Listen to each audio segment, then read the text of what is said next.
were making feature films, is it because this new person that you had decided that he didn't want to use this particular talent, that he wanted to use some other kinds of talents to make these reality movies?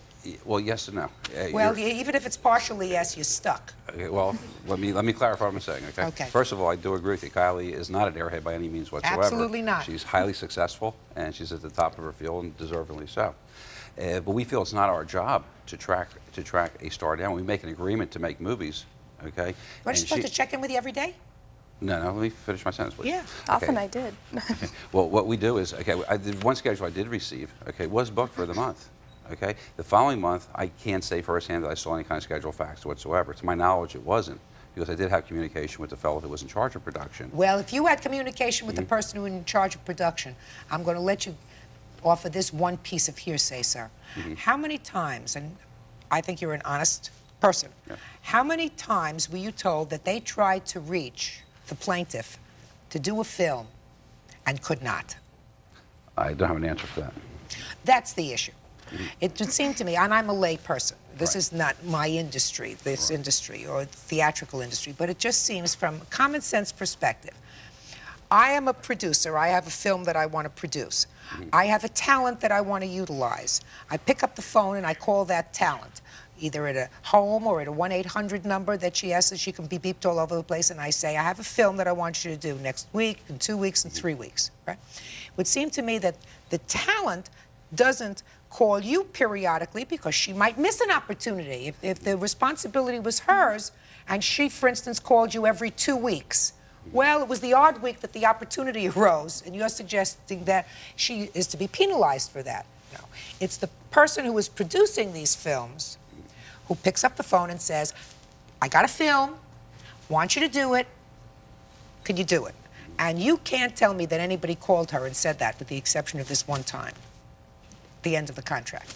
Am I correct? Well, not since the beginning of the contract, also. Well, I believe her. Can I read you something? Sure. I brought along some of the magazines that covered the whole signing of the contract girls to Sin City. Most of them are AVN Magazine, the Adult Video News. No, you don't have to read them to me. I have one question for you. Don't read them to me. Are you As sure? a matter of fact, I'm absolutely positive. Okay. Because they're really not relevant to this contract. I mean, I understand. There's just a quote in there from Mickey Blank that I think you would find quite amusing. Well, what does he say? All right. Just one Twist your arm. quote. One quote. I'm always pleased to be amused. It's called Ashley and Ireland Take Up Residence in Sin City. Mickey Blank, the general manager and self-described honcho of Sin City, couldn't be happier. In a move which he calls both fortuitous and a reflection of our new, more upscale image, the company has signed super starlets Caitlin Ashley and Kylie Ireland to exclusive one-year contracts. We're very fortunate to have two of today's biggest stars working for us, says Blank. The girls were looking to sign exclusive deals, and we were looking to do the same. The timing was just right for everyone. So why do you think you weren't called? Your Honor, I really have no idea. That's why I'm standing here today. Was the other gal who signed this kind of contract used during that No, 6-month period? Neither of the other two girls were used, and one of the girls did take the case to court, and right as she says, as she was walking out the door, Sin City called her up and called her to the offices to go make a deal. The other girl just blew it off, which is what many girls in our industry do, which is very upsetting to me, and which is why I'm actually taking the steps to stand up for the little people, I guess you could say. Mr. Blank, Yeah. I understand that what happened to you was a change in company direction. Whether you had control over that direction, I'm not sure, but it's your company, so you're the one who's got the deep pockets.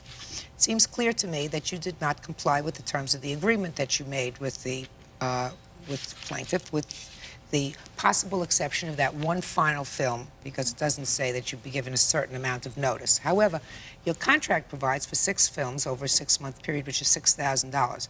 The limit of this court is $5,000. So even if we deduct the $1,000 for that one particular film that was offered to you and you rejected, that brings you down to $5,000, which is really what you're suing for. I believe you're entitled to that under this breach of contract, and I'm awarding $5,000 to the plaintiff. Thank you.